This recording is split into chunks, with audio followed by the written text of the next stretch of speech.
And I'm going to now pass you over to Katrina. So Dr. Katrina Lake, and some of you may have come across Katrina on previous sessions that we've held and had.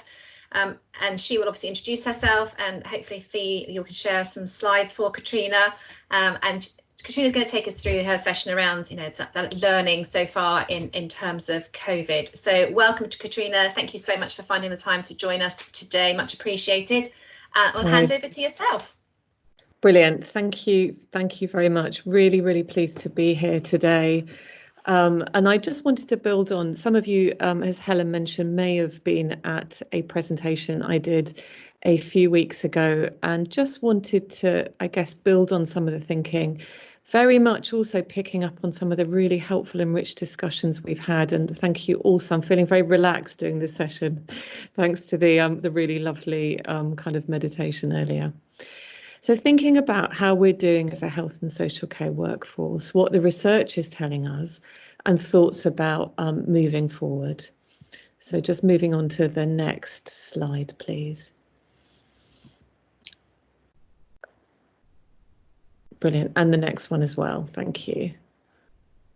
Great. So I did present this slide at one of the previous sessions, but just aware of the discussions we had earlier about where we are moving out of the active phase and beginning to move into the recovery phase.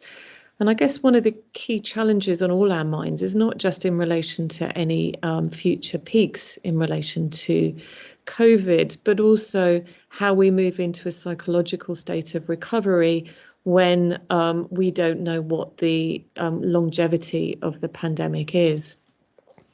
Again, earlier discussions around the high levels of exhaustion and stress within our workforce, and the fact we will need time to recover, and we need to build in that time now. We also know we have a very, very diverse workforce within health and social care, and different parts of the workforce do have different risks to their mental health and well-being. Rightly, we have a focus on frontline staff and those wearing PPE, for example. But it was very interesting. I was at a critical care meeting yesterday, and it was interesting talking to some of the staff about who they feel are highest risk within their staff group, and obviously those that have been frontline, but also they were talking about those that have been shielding and are experiencing a sense of moral distress at not having pitched in. Also reflecting on a BMJ blog that some of you may have seen by Claire Gerarda, and Claire was talking about how this kind of eagerness for us to get stuck in and make a difference. And lots of us working really long hours on screens, and this has been replaced by an intense tiredness and weariness that many of us are experiencing at the moment. And also this disorientation, I think, by being on screens all day, not knowing what day of the week it is, and days merging into one. So it's not just those in face-to-face clinical practice that are struggling. And it's something about reflecting that across the health and social care workforce. So just moving into the next slide.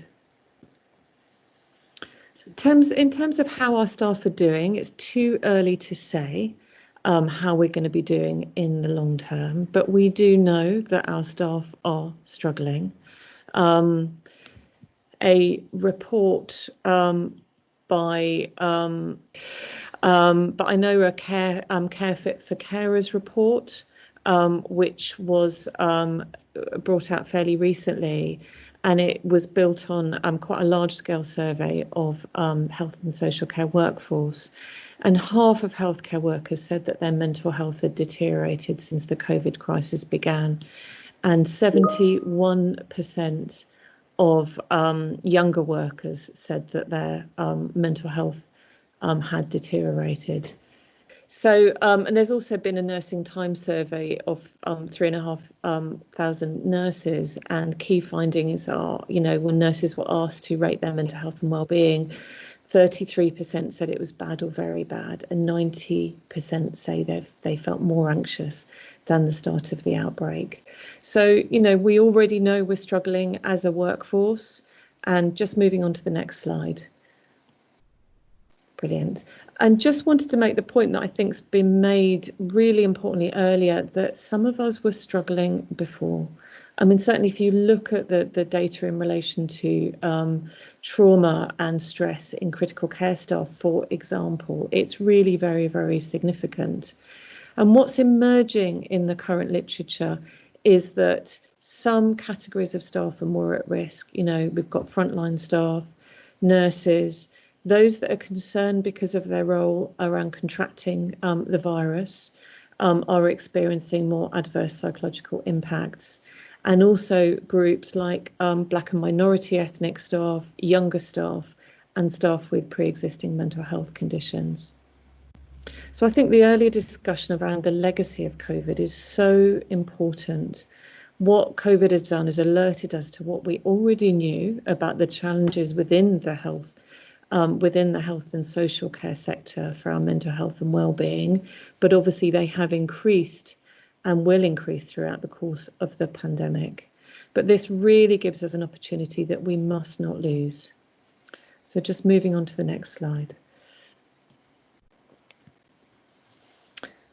Okay, so the question of sustaining our workforce moving forward. So we do know, certainly the literature, if you look at groups within society, our health and social care workforce is one of the highest areas of risk for mental health and psychological distress.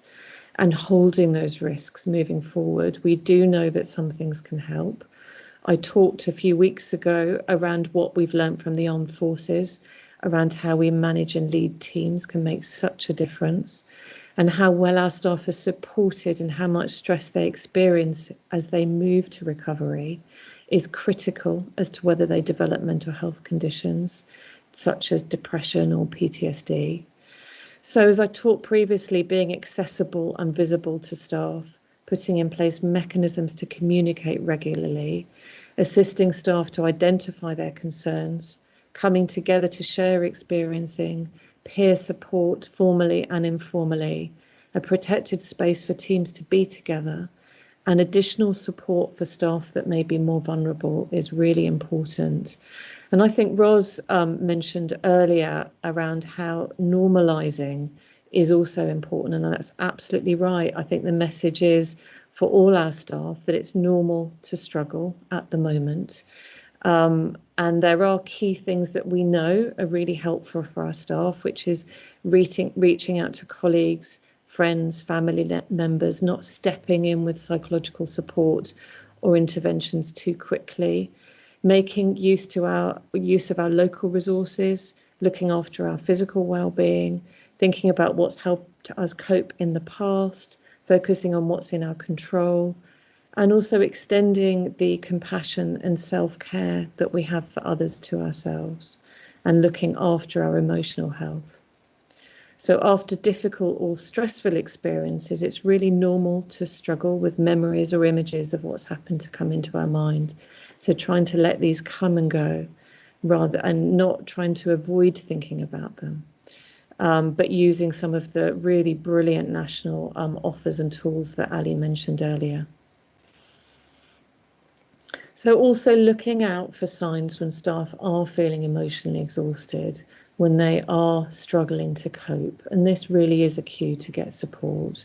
And for a smaller number of staff will experience PTSD, and again accessing some of the really good services that are out there within our kind of IAP network. So just moving on to the next slide. So not labelling distress as trauma or a mental health condition is really important, because this impedes recovery and the way we need to naturally work through and deal with using our own ways of coping, difficult things that happen. So holding that balance between supporting recovery, normalising distress, but making sure that if it is there, we pick up on it and offer people the right levels of support. And I think there is a real risk of labelling distress as a mental health condition, because it leads us to have a sense of helplessness. And again, it kind of hampers our own resilience to kick in. And I think I also wanted to reflect that some of our workforce may grow throughout this period. And I wanted to share my own experience of having been critically ill around 18 months ago when I was admitted to hospital. in septic shock as a result of having C. difficile. During that period of time when I was in hospital, it was highly distressing and I was very unwell. But what was interesting was when I was discharged, I was in both a state of feeling quite traumatized, but also I had an acute sense of appreciation for life, which I don't think I'd ever had in that way before. So there was something about nearly dying that gave me that sense that people often talk about, the preciousness that I wasn't aware of, or I didn't have that felt sense of in the same way. And I think what was interesting for me was that sense of being in shock, but also being traumatized was coexisting with this sense of appreciation. So although I don't feel that now with the same intensity, I do retain a sense of those feelings and that perspective. And in some way, I feel what happened to me was a gift. So what I experienced and what some of you may be aware of is that well-recognized concept of post-traumatic growth. And it's widely reported following really difficult experiences and trauma. And it's linked to a personal sense of strength, appreciation, well-being, and a different perspective on life. So on balance, we need to support staff, identify which staff are at high risk, enable them to use their natural resilience and resources and peer support community, good leadership and management, but also holding that the national NHS England team are estimating a really significant demand for mental health services from our NHS and social care staff. As I mentioned, our IAP services are open for business and they do some really good work for people with depression, anxiety, PTSD and complex bereavement and have prioritised NHS staff. The national team are also planning that it will take up to 7 years for those staff who will have PTSD to present. So keeping a focus on the mental health and wellbeing of staff, many of whom will be struggling without seeking help, or maybe delaying accessing the help they need. And the greatest risk to staff will be when we come out of the peak of COVID. So many of us will manage well, but some of us, the mental health and wellbeing impact will be experienced for months or even years ahead. Thank you very much for your time. Great, thank you, Katrina, and thank you for sharing and sharing so honestly your experiences as well. And it's always really helpful to have you on our calls and have that perspective from what you have to share as well. Does anyone have any, well, we've got the last couple of minutes, any questions that they want, putting Katrina on the spot, sorry, I didn't prepare you for this, but any questions that you want to ask Katrina while we have the opportunity for her to be on the call with us? Anything you want to say, comments, or just ask at all? Anything coming in there? I think from, while we're waiting for those to come in, I think it's just really interesting. I know we've spoken on other calls as well, Katrina, just really interesting, isn't it? It's about that time frame period, that it is not something that necessarily is going to present this week, next month, or even next year. So it is how we maintain that focus and maintain that observation and that looking after our people for such a long time after this. Yeah, absolutely. And I think it's that real balance between making sure staff aware of symptoms of, mental health conditions or something like PTSD, but doing it in a way where we're not suggesting, that point that Ros made about normalizing, doing it in a way where we're actually not pushing that label onto people and really kind of supporting their resilience, but making sure that we're all alerted to what it looks like should people need to access services. Absolutely, thank you. And a question we've got in the chat box from Susie at East Sussex Healthcare. Any advice on reintegrating staff into the workplace who have not been present so far and dealing with that guilt, perhaps because they haven't been present? Anything about that you've come across, do you think? Yeah, I mean, it was interesting, again, because I've been doing quite a lot of work with critical care staff recently, and I think it's really important that we don't end up with a narrative about those that have really pitched in and become the kind of the hero narrative and those that haven't, and appreciating that obviously, there has been particular risk to some frontline staff, but actually we've all played our part So something about the culture we create around, I think, what services have been through. And also just, with all staff, giving people space to talk about how it feels and not making the assumption it's just those that have been on the front line actively that are struggling. That it's, it's interesting talking to the critical care team yesterday, talking about some of the huge demands that the admin workers, some of whom have been working at home, but they've been working incredibly hard on, band 3 admin workers, and have also been struggling too. Thank you, and that's really important, isn't it? It's that recognition that it's for all of us, how we might deal with that. And some interesting comments when I was having those conversations, and some of you may have joined when I did part of an interview with somebody who was from the military, and he said actually it was probably harder for people who were slightly removed. Yeah. Because that wasn't their day-to-day experience from those that were perhaps in it and front line, seeing it and having those colleagues to talk to. So just some really interesting points to pick up on there. Thank you. Anything else that anyone else would like to share at all before we start just closing up and wrapping up? Please do. I'm going to echo what Ali said earlier. Is anything you want to share with us, anything you want to ask of us, anything that you want to bring to the sort of our awareness or want help with, please do keep sharing.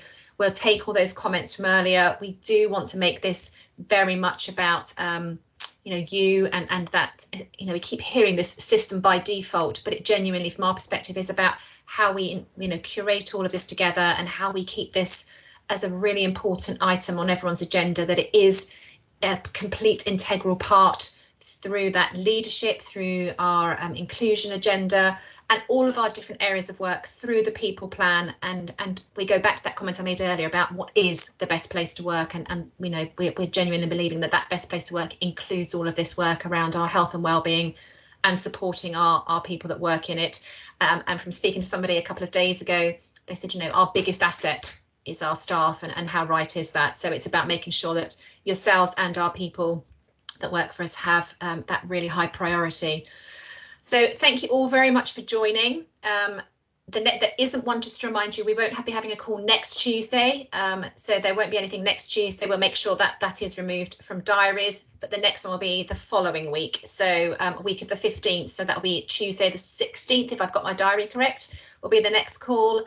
We will be sending the dispatch out this Thursday, but again, after this Thursday's one, we'll miss a week, and then the dispatch will come out the following Thursday as well for you. So I hope it's been a useful session. As always, anything that you want to feedback to us, please do so, either anonymously or more openly, no problem either way. I hope you have an amazing rest of the day and a good afternoon, and thank you all for joining, and we'll see you in a couple of weeks' time. Thank you. Thank you.